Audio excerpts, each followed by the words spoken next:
আর মাথায় হাত দিতে হবে আর কাকে লাথি মারতে হবে যে মমতার মতো ভালো কেউ। যে ব্যাপার হলো সে নিজেই দল করেছে, নিজেই সব। কিন্তু বুদ্ধবাবুরা কিন্তু নিজে দল করেনি, দল চিফ মিনিস্টার করেছে, হেরেওছে আবার দলের হয়ে। এই ডিফারেন্স। কংগ্রেস খুব একটা প্রভাব ফেলতে পারবে না। আছে এলাকায় এলাকায় আছে, এলাকায় এলাকায় বয়স্ক লোকেরা কংগ্রেস আছে। তৃণমূলের প্রথম দিন থেকে আমরা তৈরি করেছি।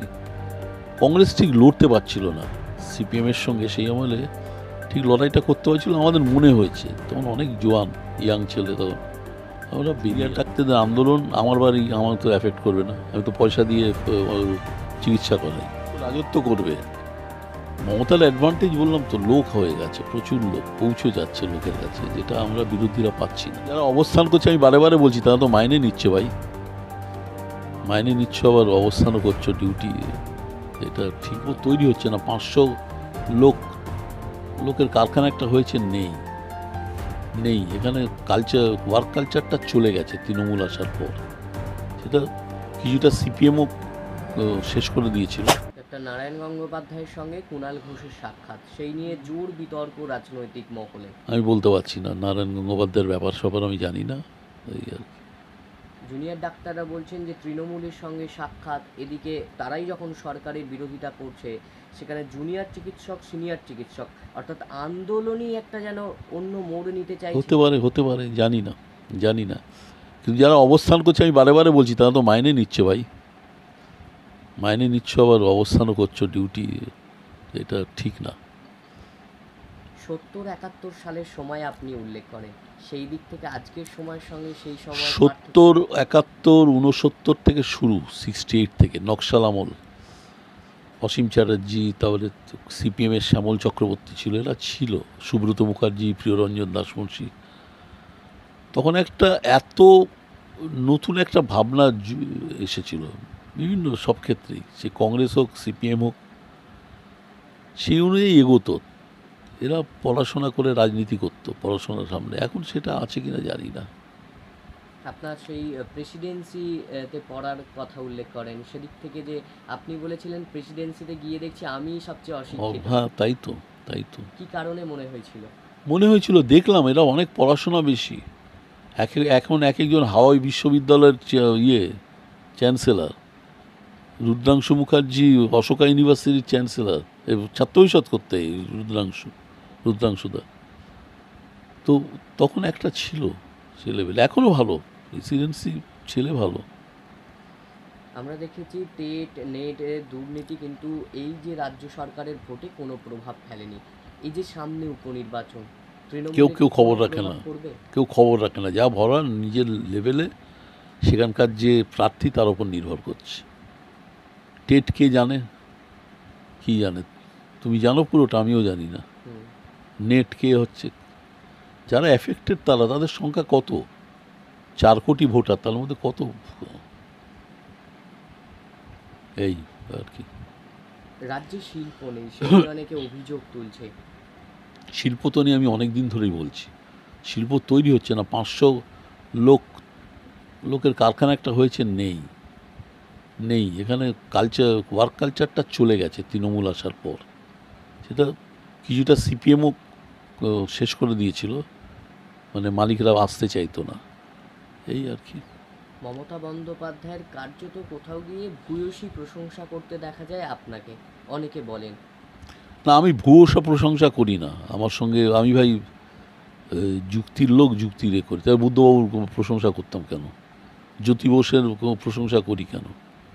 এদের দেখেছি, সিদ্ধার্থ শঙ্কর রায়দের দেখেছি, এদের সঙ্গে এখনকার লোকের তুলনা চলে না, ইনক্লুডিং মমতা ব্যানার্জির ব্যাপার হলো সে নিজেই দল করেছে, নিজেই সব। কিন্তু বুদ্ধবাবুরা কিন্তু নিজে দল করেনি, দল চিফ মিনিস্টার করেছে, হেরেওছে আবার দলের হয়ে। এই ডিফারেন্স। মানে বলতে গেলে যে বাবা একটা জায়গা তৈরি করে দিয়েছে, ছেলে সেখানে গিয়ে বসেছে, দলের ভিত্তিতে।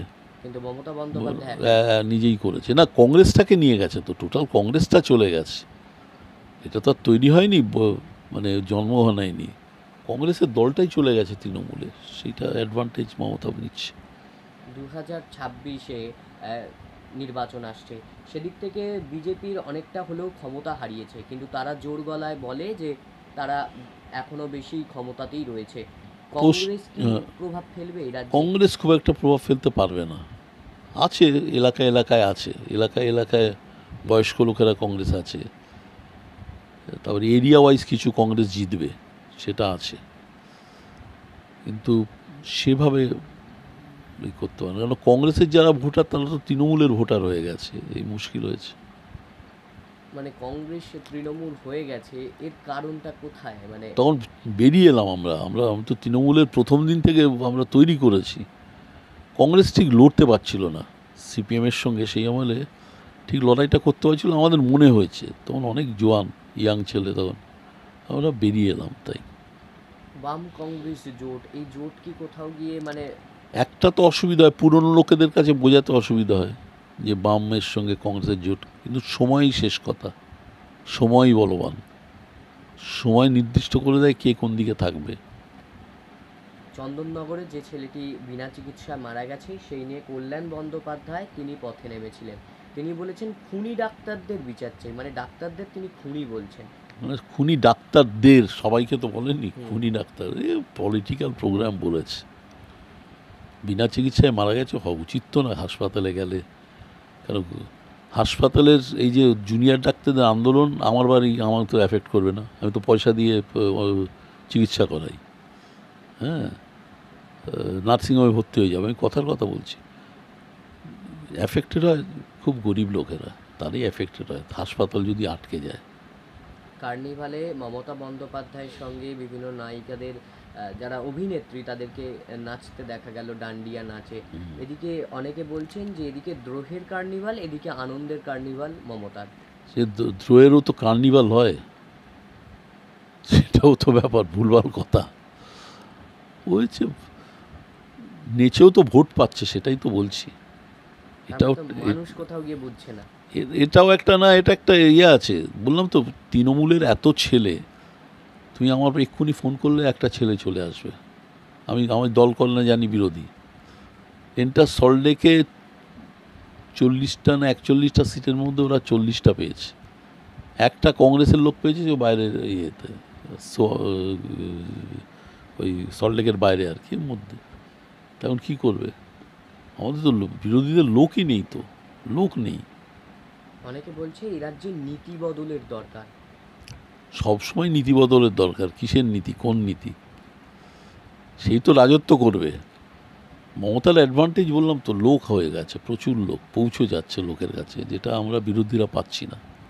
মানে মাটির গন্ধ খুব ভালো বোঝে না, সে তো ভয়ানক, কার মাথায় হাত দিতে হবে আর কাকে লাথি মারতে হবে, যে মমতার মতো ভালো কেউ বোঝে না। এই যে দেখা যায় মমতা বন্দ্যোপাধ্যায় মাঝে মাঝে এক একটি কথা বলেন, সেটা নিয়ে ট্রোল হয় সমাজ মাধ্যমে। তিনি কি জেনে বুঝেই বলেন যে কোনো কিছুর মোড় ঘোরানোর জন্য? সেটা তো নিশ্চয়ই নিজের স্বার্থে তো বলেই, নিজের বিরুদ্ধে তো বলবে না, স্বার্থ রেখেই বলে।